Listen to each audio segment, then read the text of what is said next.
Hey, Blush Tribe, it's Coach Jess. I'm back again with another mental health motivational word. I hope you guys are having a fabulous, amazing day. Okay, I got a few minutes before I have to jump out and do the next thing, and my day is gonna be like back-to-back things all day. So I said, listen, let me go ahead and make time for the Lord at the top of my day. So I got my notes on London phone, and I don't know what be going on with her phone. So I'm gonna try to use it. But God told me to tell you guys today, do not tarry. So when I heard the word tarry, I felt like I heard it before, but I didn't quite understand what it meant.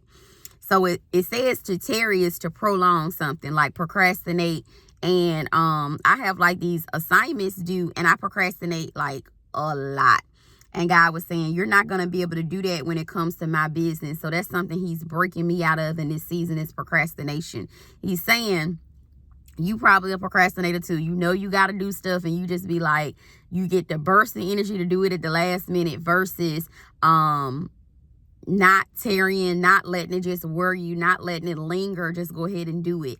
And as I begin to address this issue that I have, I understand how it is like stressing me out.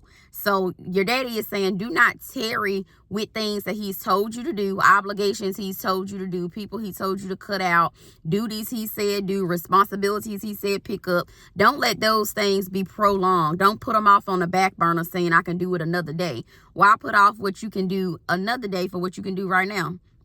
And the more that I do that, my life begins to get more organized. So you're not going to be able to serve God being all in disarray, being all shuffled. You know, it's just like when you go before the lawyer. Listen, you need to have your stuff in order. That's why we hire legal representative when we get in trouble or when some get thick, because it's like we need them to come in there with their paperwork, their knowledge of the law, what the case lays out. We need it to be accurate. We need it to go just like as planned. Same thing with your daddy's business. He's saying it's more important than legal issues. Okay, there are consequences that come behind not doing what God asked you to do. Okay, so God also told me to tell you guys, you know, don't. The scripture he gave me, it says you must not tarry, and he sent me to Habakkuk 2:2. It says, for the vision is yet for an appointed time, but at the end it shall speak and not lie. Though it tarry, wait for it, because it will surely come. It will not tarry. So your daddy is saying, wait for what his promises has been on for you. Wait, because it says that it will not lie. So your daddy is saying, at an appointed time, the provisions that he's made for you going to come to pass. The appointed time, the finances he really wants you to have in the spiritual realm, is going to meet you in the physical realm. At an appointed time, the people he wants you to be in relationship with, they're coming. At an appointed time, everything is going to line up. Your health, your relationships, your business, your status, everything, your educational goals, whatever you have set out, and God has said this is for you. He's placed it in your heart. It's in your mind. When you close your eyes, you can see that thing, and you like, where am I getting these ideas from? Where is these things coming from? It's not an illusion. It's what God is showing you in the spiritual realm, and you just have to not tarry, and you have to wait to an appointed time, and you got to wait for it. Pretty much, that's what the scripture is saying. You got to wait. So I know we don't want to wait. We don't want to wait at the stoplight. We don't want to wait in the drive-through line. We don't want to wait for, you know, anything. Somebody's supposed to give us something. We don't want to wait at the appointed time when they say, meet me at the spot, and I'm going to give you what I say I'm going to give you. You like, Lord, don't be late. That's what my family always tell me. Lord, JJ, don't be late. So I have been working on it, even getting to church on time. Like right now, I'm where I'm supposed to be on time. Me and London had time to stop and get us a donut. I got to get back on my walking too, y'all. I didn't really like just let that go by the wayside for like 3 days. But if you are an adamant walker, 3 days feel like 3 months. Okay, so that's how come, you know, your lifestyle is changing, because when you don't do what you normally do, your body starts telling. I woke up, my neck, my back, my everything, I was like, oh my, what did I do different? I stopped that walking. I'm still praying and meditating and serving and doing what God asked me to do. But when I took that walking out for just a couple days, 72 hours, my body started just almost crumbling. Okay, so I want to encourage you, just stay on your walking regimen. Do the things that are helping you. Surround yourself by the people that's actually uplifting you. And I'm trying to jot down these notes, but this phone keep on doing something weird. But this scripture really did speak to me. I was actually praying last night. It's actually like early this morning.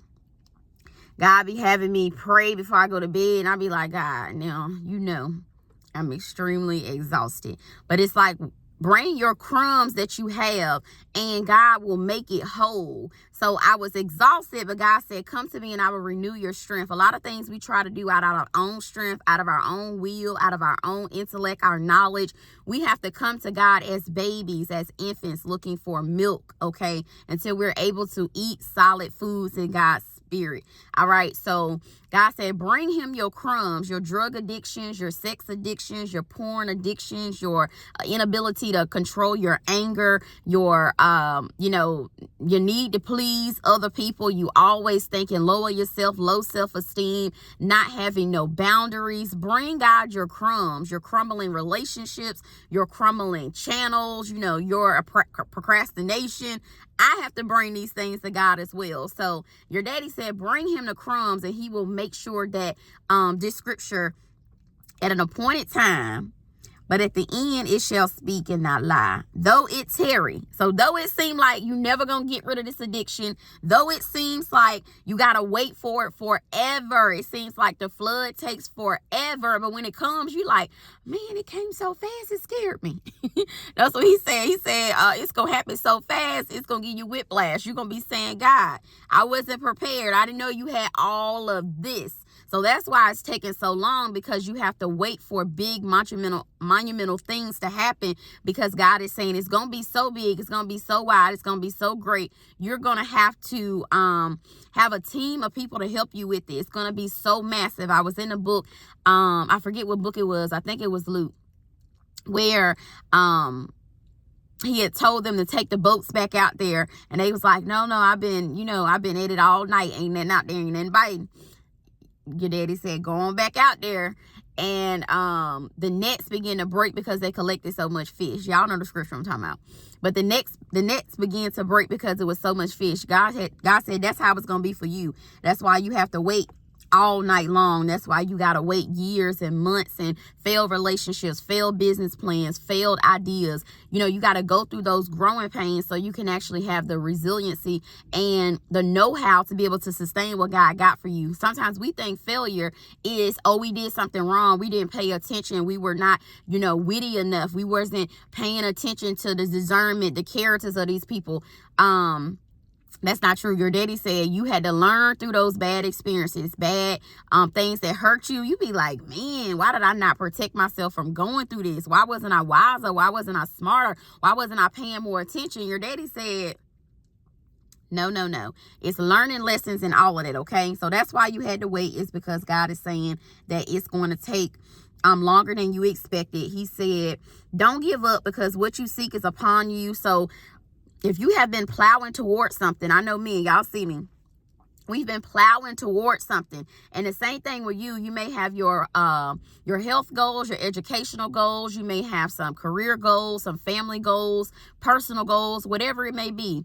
Your daddy's saying, don't give up, because it's right upon you. And most of the time if we seen how close we was to the thing, we would just like kick ourselves, because we're like, man, I'm so close. I done made so much progress. But your daddy's saying, don't give up, because it's right upon you. Okay. Don't get weary in doing well and well doing. That means like you're doing good things. So don't feel like, that you're not making no progress. You're not impacting people. That's a lie. Get about your father's business right away. He told me an idle mind is the devil's workshop. He told me that in my spirit when I was praying. And all that means is that basically where when it say the devil's workshop, if you're not on your daddy's business, that means you own the enemy's business. And it says where destructive thoughts can easily take root. So if you're not focusing on the upward things, you're not focusing on what God asked you to do, that means that you are in the devil's playground. You are in the devil's workshop, meaning that you're going to be off doing something else that's not productive and pertaining to your gift and your plan and the purpose he got over your life, okay? So don't let destructive thoughts and take root in your life. People with their nasty attitude. I went to hand somebody something and the person gonna snatch it. And you know the flesh Coach Jess wanna be like, listen, boo, I'm about to get you together. But the servant Coach Jess was like, I belong to a king, honey. I don't know what you on. But in the kingdom, we don't be snatching in the spirit. We don't be talking nasty. We don't be gossiping. We don't be doing none of that. Okay, so sometimes you have to correct people in the natural by being an example, being an excellent example of what to do. Because a lot of people, they don't know what to do. They waiting on you. You think, oh, that person is the hot stuff and that person no, that person's waiting on you. The environment is waiting on you to switch it up. God is waiting on you to change your mind so that you won't keep reacting to things that's on a third mile. You a ninth miler. Your daddy's saying, hold your neck up straight. Get some courage about yourself. Get some integrity and character about yourself and begin to operate in this earthly realm like he birthed you to be. You're not perfect. People admire you. Be careful with that, because the same people that give you glory and give you admiration, I'm going to be the same people that tear you down. But I do want to let you guys know on today, you're doing a fabulous job. I don't know who you are, what you're doing, how long you've been doing it. Your daddy said you've been doing a fabulous job, okay? I love you guys. I love you guys. You guys have a blessed and prosperous day, and I'll be back again giving you guys another mental health motivational word. Have a great day. I love you. I love you. Subscribe to the channel. Get you a life coaching session. It's really like that, okay? I'm gonna get these testimonials together, okay? I love you. Y'all have a blessed and prosperous day, and I'll be talking to you soon.